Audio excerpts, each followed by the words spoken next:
magkasama ulit kami para mag-concert. Hindi lang isang araw, kundi 2 araw sa pinakamalaking indoor arena sa buong mundo. Yung day 1, sinold out nila ng less than 7 hours.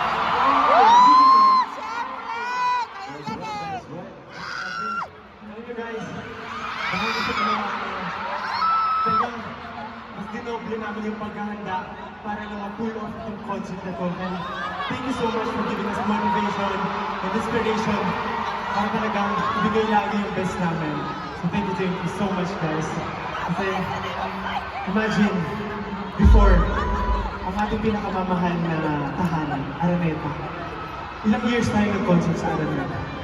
And after 7 years, finally, we were able to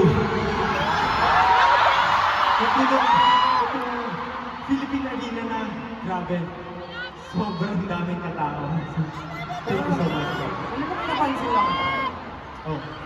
Kasi yung nakalimutan ko sa akin ng token.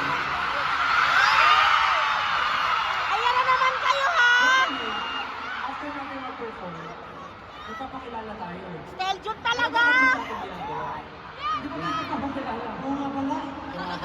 Para syempre sa mga, for the people who syempre travel across the world, from China, all the way from their countries, from their respective countries. Syempre, we have to greet them, of course, and sa mga bagong Pilipino ngayon lang po nakapanood ng aming concert. So, bago, Anong bagong Pilipino?